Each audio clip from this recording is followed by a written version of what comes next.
All right. Good morning, good evening, good afternoon, ladies and gentlemen. Since you two, this is Pastor Dow. I'm actually here this morning. I had somebody send me a very, very interesting website, and what I want to do is I want to try my best to get you to understand something. I want to get you to understand something because see, a lot of times people they do not know how racism works. And I believe that every culture should be concerned with trying to do whatever it can to preserve it. But we live in a world that Eurocentric because they are ruling and are dominating. And whether you understand it, like it or not, it makes no difference if you choose to continue to have intolerant views and perspectives and point of views.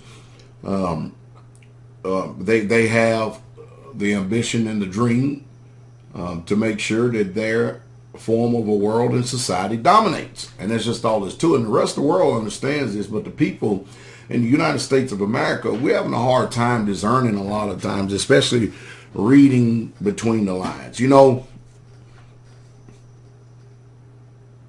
if you've already made agreements in your mind, all right, and you already possess thoughts, and you have conditioned yourself to think a certain way, anything that opposes the perspective that you've already adopted automatically, without any thought whatsoever at all, because of previous programming or training, you automatically discard any new information that's submitted to you.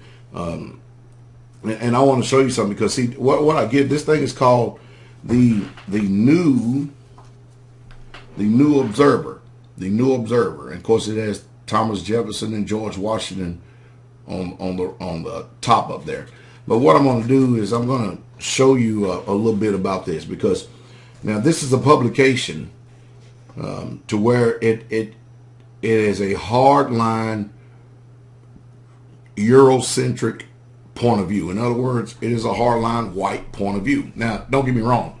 I believe that the whites have a right to their new observer, their perspective, their opinion, just as much as anybody else in the world. But we live in a world that as soon as a black man gets up and starts talking about the rights of the blacks and everything else, that's when the problem comes in, because we automatically assume that this society that we live in and stuff, that it thinks right, it functions right, and it acts right, and it has the right attitude. And I can tell you that could be nothing further from the truth. But most people want to stick their head in the sand, especially when it comes to race relations. And I understand that this word race is a new term because biblically, nobody was ever defined by the color or non-color of their skin. They were defined by nationality. They were defined by, who you were. That's why you read in the Bible, you had the Israelites, you had the Egyptians, you had the Assyrians, you had the Babylonians, you had the Medes, you had the Persians, you had the Greeks, you had the Romans. And of course, the confusion of today is when we have everything presented to us from this point of view, this outline.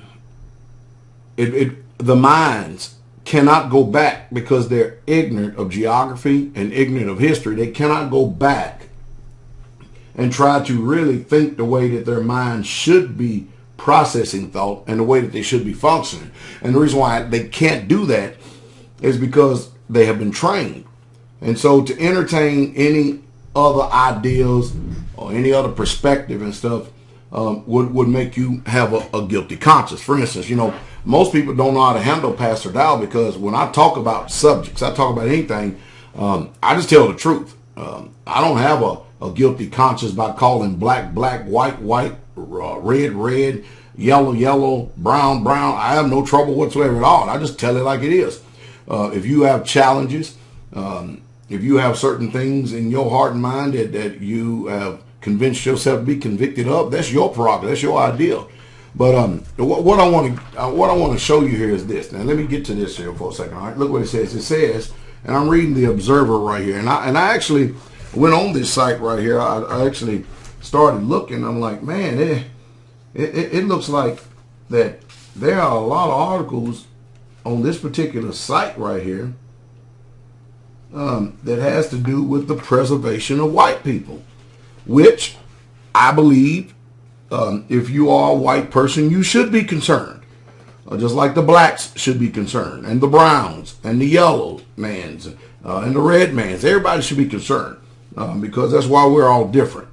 But when you live in a world, especially here in America, where the sentiment of white power is promoted, anytime somebody else of a minority group starts rising up and talking about it, the first thing you want to do is try to condemn you because you're not embracing the same old Eurocentric perspective and point of view. You have to understand, I believe in freedom of speech.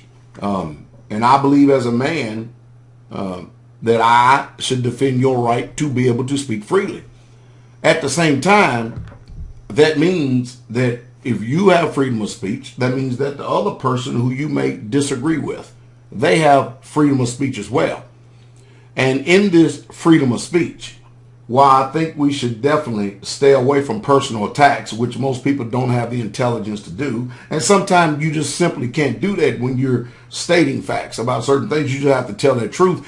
And the guilt that men possess in their conscience is what caused them to defend their agenda today. It brings about the ultimate confusion.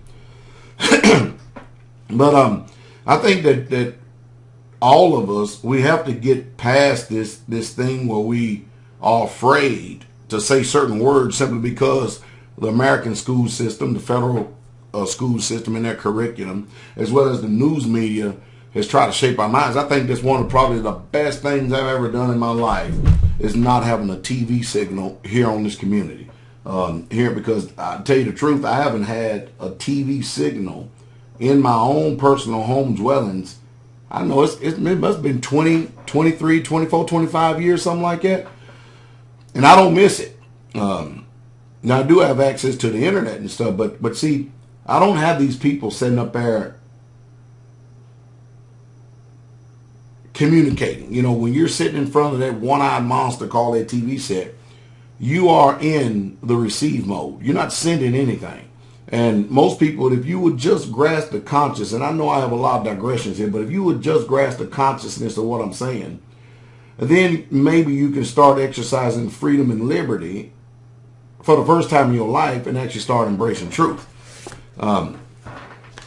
Because if you allow the news media to shape your mind and consciousness, have you ever dealt with a reporter before? Have you ever really truly dealt with a reporter? Have you ever been interviewed by a reporter and then the next thing you know, by the time they publish or they write on, publish, or they do what they call a video segment on what you have personally represented, by the time it's out there, you're like, whoa, wait a minute. I understand the context of what we talked in and stuff, but they have just totally misrepresented me as a person. And that's why I can't trust the news media myself. I just simply can't do it. But anyway, I want to show you something here. And I want to say that I believe that these people have the right to believe that. My issue and trouble comes in that, can you imagine if Pastor Dowd starts something like this called The Observer, and all I did was just talk about the plight and the rights of the black man, how it would be viewed in this country. I'm just trying to show you the way things are going because, see, I speak equally on both sides of the fence. I'm just a truthful man. But, for instance, over here in the corner, it says, look at this, Nova Europea. And that's what really Europe is called, or Europea. But it says, look at this, Nova Europea, European Survival Strategy in a Darkening World. What kind of conclusions can you draw from a title like that? Let me go ahead and read some of this for a second. The title of this one is Interracial Marriages in the U.S., Facts and Figures, and Why White People Must Have More Babies. Now, what if we turn around and I say that? And see, this is what I'm trying to do, because we don't have, we have too much discrimination going on nowadays, rather than people listening to the facts, listening to the concerns and the plight of others. We just simply just jump to conclusions based on what's in our mind rather than hearing people out. So let's look at an opportunity here. Let's give an opportunity to hear these people out here for a second and see what their consciousness is all about. All right, we're going to read this, okay? It says, just under 200,000 whites are involved in interracial marriages every year in the U.S. Analysis of Pew Research Centers and figures, in turn, based on U.S. Census Bureau and American Community Survey data, has revealed. Of the 2,096,000 marriages in the U.S. in 2010, some 275,000 were interracial. And of that number, 192,850 involved white partners, male or female. The study found that in total, 8.4% of all current U.S. marriages are interracial, up from 3.2% in 1980. White Americans are statistically the least likely to marry outside of their race. You know, before I go on in this article right here, let me try to bring some education to you again. I already dropped a couple of nuggets of knowledge early on in this video. But see, this is the problem right here. You know, they have tried, and they've been successful. I'm not going to say they have tried. They have been successful in the minds of a lot of uninformed, illiterate people. They have redefined everything we know to be as truth. They have redefined and reclassified everything.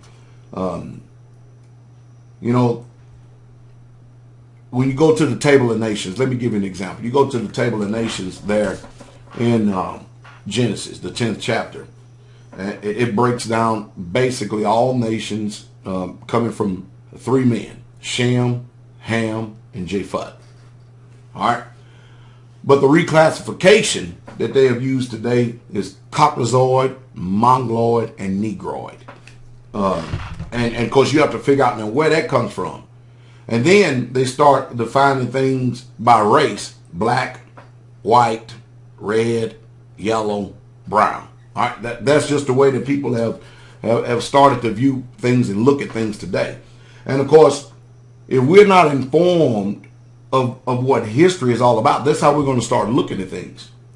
Because again, going back to the greatest history book that there's ever been, ever introduced to mankind, the Bible, again, it has classification based on nationality. That's why you don't never hear it. You never read it say, well, this black nation attacked this white man, or this white nation attacked these black people, or you don't never see that. You hear about nations, because inside of a nation, you could have diversity. You know, when it mentions over there in the book of Exodus, a mixed multitude came out with the Israelites. What that means, mixed multitude, that means mixed people. That means people of different nations. Not only were the Israelites, but there were other people who joined to the Israelites, and they were a part of that Exodus. That's why the Bible talks about that today. But today, you know, I think it was some German philosopher in the 1600s that I used to know his name when I was up on this, but he started classifying people by color rather than nationality, and that's why we have so much confusion today.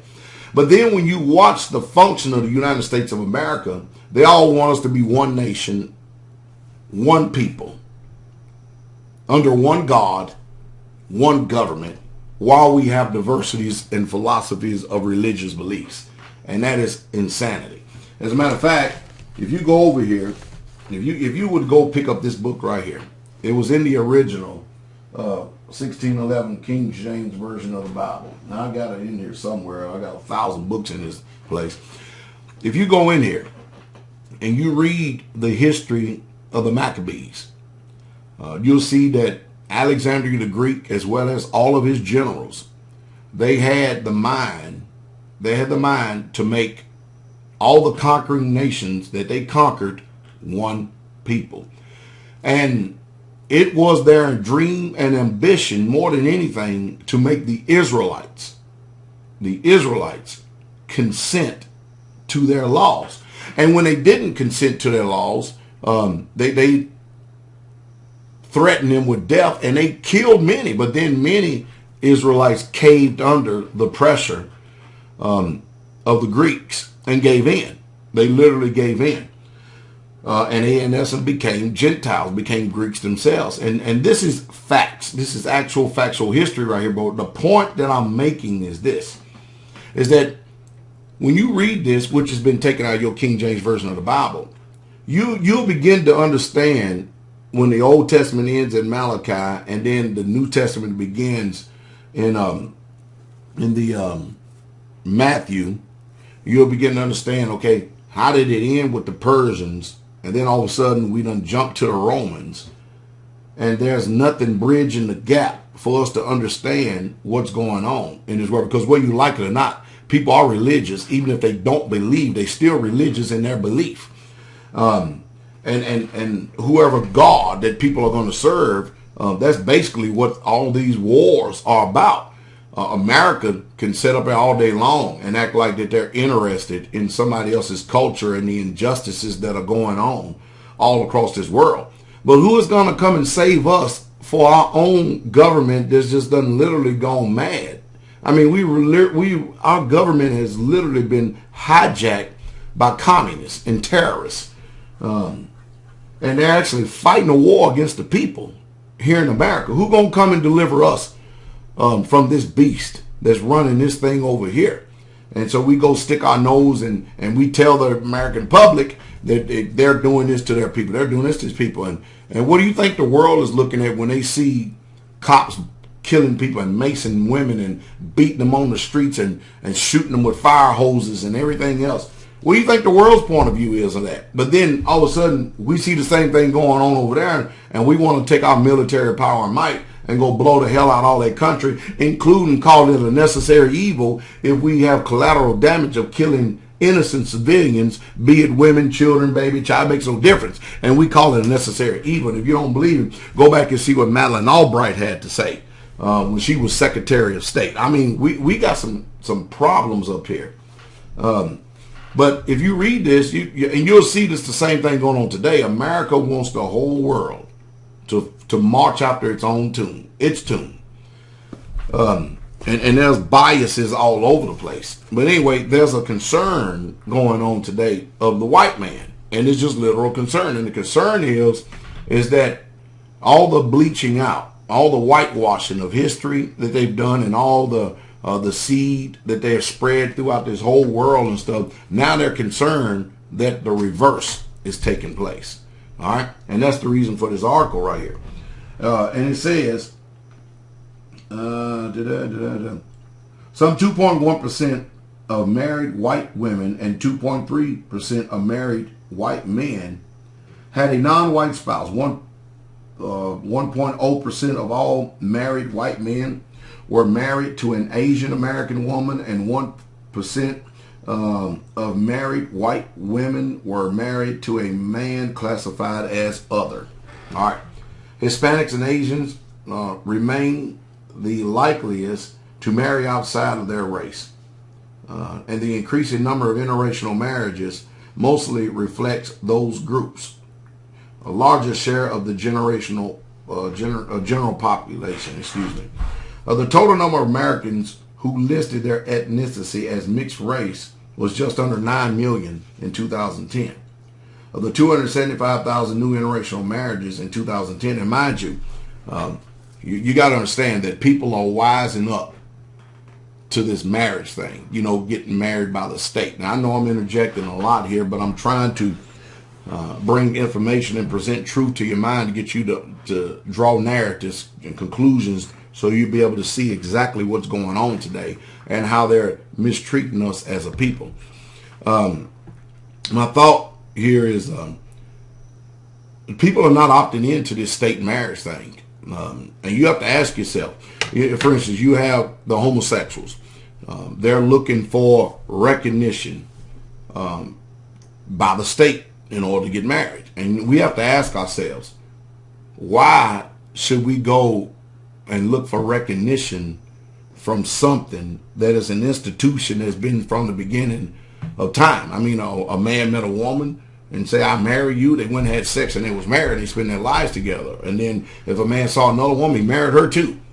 This is just the way of the world. But in this culture, everything's been redefined. And we're quick to judge other people in other cultures when we are new at this thing and don't understand. And so that's the way things are. And that's the way things been. So people are finding out, you know, this marriage thing, be it male or female, this is not in my best interest. Because if I go out there and I get married by the state, and then all of a sudden, this person I get married to, they get a spirit up on them, and they go insane or something like this or whatever, or and they decide to kick the traces or whatever on me. And next thing you know, the courts and the lawyers, they're going to make thousands of dollars off of your misfortunes and stuff. You may have spent all this time amassing some form of wealth together, be it homelands, saving accounts, 401k, IRAs, stock bonds, mutual funds, etc., etc., etc., etc., etc., etc., etc. All right, we go all the way down the line. You may have been able to amass all that, but you know what's ultimately going to take place? It's going to be the state, because you're in a third-party contractual agreement, that's ultimately going to benefit off of your labor. So the government has found a way of making you think that you belong while they're raping us every step of the way. So this marriage thing, and you getting these marriage license out to the state, is something that's definitely not in the benefit of the American public, and most people just simply opting out. Most people just simply choosing to have an open marriage, or in some places what they call common law. And again, everything is predicated upon if the state recognizes you or not. So most people are opting out of this thing because it's dangerous. It's dangerous. You could end up in court and at the mercy of the court, and be you male or female, you could be stripped. I mean, really stripped and stuff. And so they're giving you the census based on the numbers that are reported. But I can just drive down the road right here and show you the amount of people that are cohabitating. They're living together and they're married in their eyes, but they're not submitting to this stuff of this state right here. And that's what the majority of American public has chose to do. They chose to live together. So you have homosexuals that's looking for rights, and then you have the people in polygamy that's looking for rights by the state. And again, I don't understand why go to the state for your rights to do something that is already lawful for you to do in the first place. And so you'll have people go squabbling and groveling at the foot of the government looking for recognition. And you have to ask yourself why. I mean, if you're a man and woman that is free and you're just going to live, why not just go do what you know to believe is right? I mean, after all, that's what a free man and a free woman does. Why go look for recognition from an entity that is literally a psychopath? I mean, the state is a psychopath. Literally, they're just chaotic psychopaths. So myself personally, I can't submit to that type of government because it just don't make any sense. But anyway, I said all that. Let me get on here in this article right here.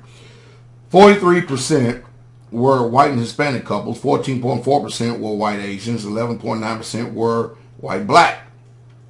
All right. And the remainder were other combinations. Research has established beyond any doubt that interracial couples have a higher divorce rate than those who marry within their race. Now, see, this is bias right here because that's a lie. Interracial couples do not have a higher divorce rate than people who marry in their race, because America is 70% Caucasian.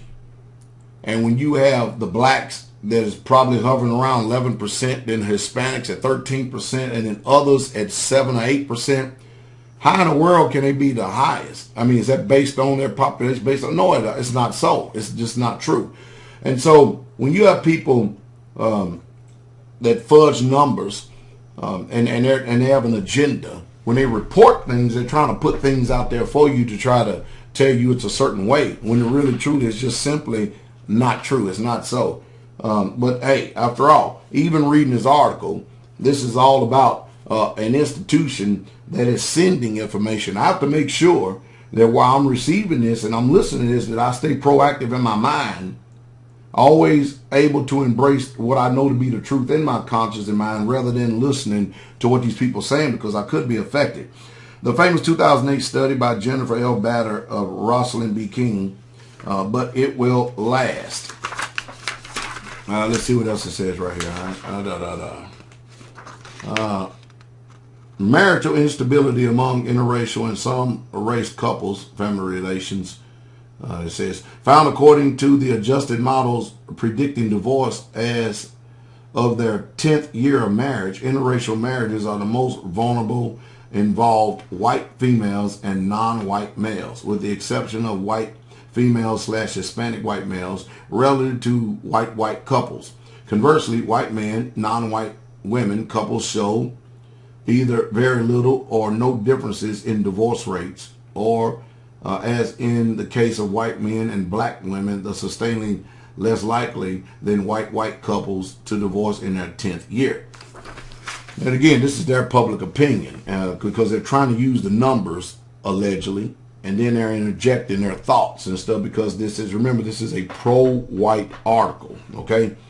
Furthermore, marriages which did not cross the racial barrier, which was the case with white, Hispanic, white couples, show statistically similar likelihoods of divorce as white and white marriages. First of all, number one, I've been a pastor for a long time, and I can clearly tell you, and I guess I'm unique in this generation as a pastor because we have a balance in this ministry, a diversity in this ministry, to where we have a lot of whites, we have a lot of blacks, we have a lot of mixed couples, what you call interracial, but we're all one nation in our eyes. And we have I mean just in our little bitty small congregation, and that's not including the people who listen to me throughout the world.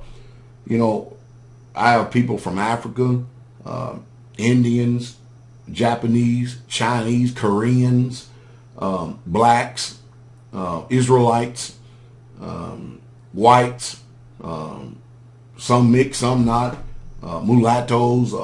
I mean, we have a diverse here, a diverse culture here, and that's kind of unusual because, see, in this town that I live in, they have so much division. It's just ridiculous. You can go down this one road right here, and you can see 5 missionary Baptist churches, and in your mind it says, well, if they're all missionary Baptists, why come they just all can't seem to just, you know, come together?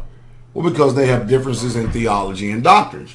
But I can tell you right now that the majority of the people that I have personally experienced and seen that have trouble in marriages, and where a lot of divorces are taking place, from me being a pastor in my experience and then the experience that I've seen out there in the world, I see divorces on the black side, I see divorces on the white side, but I'm mostly experienced, you know, these homes, well, a lot of these homes, people are married today, they're not healthy marriages. Most people are enduring and putting up with each other for the sake of the children, because, I mean, there's some jacked up marriages, and I'm serious. And it's a sad situation because simply people are so selfish, they have not learned how to love each other. It's a bad thing. And so my solution, when you start dealing with people my age and older, that generation just about damn gone. They're all batshit crazy, every one of them. And so you have to, when you get the younger people who have conviction, at least have a mind to be convicted, and you can teach them the right way from the very beginning, you can save them a lot of heartache and trouble. And we have a lot of strong marriages in this Israelite camp right here. Young, strong marriages where men are doing their roles, women are doing their roles, and the children their roles, and they're at peace and they're content. And we thank the Father for it. And it's sad to say, but the actual generation that is following my lead is actually showing my generation how it should be done. I mean, you don't see too many things like, for instance, I use my mother and father, for instance, Elder Dow and Mama Dow. Elder Dow and Mama Dow, it's obvious I'm their son, but they just got finished celebrating their 55th wedding anniversary. 55 years together. There ain't going to be too many models like that coming down the pipeline here in this future right here. Jesus told us that it was going to be an evil and an adulterous generation that would seek after a sign. And the reason why it's evil and adulterous is because either one or both, usually one party inside this agreement of marriage has chosen not to follow biblical perspective, biblical laws, statutes, and commandments. And ultimately, it's going to be a split because you cannot serve two masters. And most people are getting this thing. They're reading the Bible. They're understanding this. Damn, I'm married to a pagan. Dang, I'm married to a flat out heathen. I can't do this. There's no way we're going to agree. And then they're opting out, which is the right thing to do because that happened in Ezra's day. But I guess what I'm getting to, let me finish this article right here because I got a lot of thoughts going on here. Where are we at? Furthermore, marriages which did not cross the racial barrier, which was in the case of white Hispanic, white couples, show statistically similar likelihoods of divorcing as white marriages. Live births. Of the 4,130,000 live births in the U.S. in 2009, 2,200,000 were non-Hispanic white, 53.6% of the total. This means that there are still plenty of white children being born, but in percentage terms, the grand total of children in America, their numbers are shrinking. White flight will inevitably lead to them being concentrated in more rural areas, where as long as they do not build large cities again, the mass of urban third worlders are less likely to follow. Nonetheless, if the white Americans, or at least a significant number, are to survive the coming racial apocalypse, then the birth rate has to be increased along with other white, and then something got in the way of the globe, of course. Young white people who understand this message must realize that there is nothing more significant or important that they can do than have children. And the more the merrier. Get busy now. Your life depends on it. Well, let me end this article right here. It's got plenty more to go. And let me end this article right here on this note right here. You know, Western European, Eurocentric culture, we've all been influenced by it. And it all promotes monolygamy. And note, this is a Greek white culture that promotes this Roman, Greek, white, American, European culture promotes this. The rest of the world don't do that. They don't do that. It ain't until, just modern that most of these people say, well, we got to stop all these births. Look at India and China. How you think them countries got to the size that they are? They didn't get to this size because men was only married to one woman. And I'm telling, what do you think? What about the United States of America? Why do you think that the government of the United States of America rolled out the National Guard, the United States Army, against the Mormons out there in Utah because of their doctrine that they used to have, which is polygamy? Now, I don't believe in the term polygamy. I don't think it's biblical whatsoever at all. If you're going to use that Greek term, it's really polygyny. But even in the Bible, did you know that many of you people out there who say you love the Bible and stuff, you actually hate the creator of the universe? Did you know that Yahweh, God himself, was a polygamist? He was in polygyny. He had 2 wives. Did you know that the father of the faith, Abraham, had more than 1 wife? How about Jacob, the 12 tribes of Israel? How about Moses, the custodian of the law? Did you know that Samuel was actually born from a plural marriage? Or Solomon? Or how about David, King David, a man that's created after Yah's own heart? Well, what Western side has done is given us the New Testament where there's been a lot of butchering. And you have to use a lot of discernment in order to get past these lies. But this culture cannot survive with its present philosophy. And you can forget about whites. I want you to listen to me. With an increasing number of whites becoming homosexuals, and of course all these unwarranted wars that are taking place in this world right here, if it continue to keep going, this model keep going like this, you give it 100 years, you white people going to be extinct. Now, you're not going to be totally wiped out, but you definitely not going to be the majority, not here in this country or any other country. And this is basically what this article is saying. They have a concern there because things are not going as planned. And when you look at the death rate, the incarceration, when you look at diseases, sicknesses, when you look at people opting out of the family attitude and family life and putting career in front of family, when you look at all these things right here, man, it's not looking good for whites. It's really, truly not looking good for whites. And of course, they're literally right when they could draw a perspective that their solution is to have more babies. You can do that in a polygamous platform, but you can't do that in a monogamous platform. It just simply can't be done because that's not the way that the order was established. Israel came into Egypt, lived in the land of Goshen, 70 people, and they came out a great, vast, mighty nation, a multitude. I mean, and they didn't do that because they adopted the philosophy of this European perspective today. Now, even though they may say that they believe in one man, one wife, one woman, all this oneness and stuff, one man, one woman and stuff, philosophy, in function, in practice, is not so. Because this country is the biggest hypocrites that there is on the face of planet Earth because they practice serial polygamy. Divorce, remarriage, divorce, remarriage, divorce, remarriage, divorce, remarriage. When the more honorable thing is that if the biblical perspective was adopted, then, you know, another woman wouldn't have to be in competition of another woman, and a man wouldn't have to put away a wife that he's already fond of and in love with. But, you know, it's just the way that they have geared this world, and it's just simply not going to work. But I think I got a lot of things said here. You know what I mean? I think I've said a lot of things and draw some perspectives and point of view. I want to say that I respect their right to publish their news article and be concerned about their nation.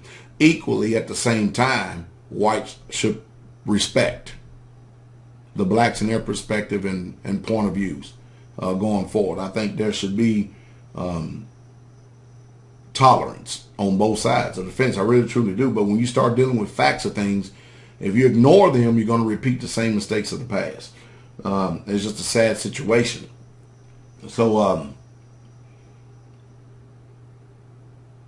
with the rise of homosexuality that's going on in this country, there's going to be even less babies born because people have started burning the wrong way in their lust, doing things which is unseemly. As the scripture says, you know, the Bible says an abomination for a man to lie with man as with a woman. That's what it says. That's what it clearly says. And you're not going to stop this.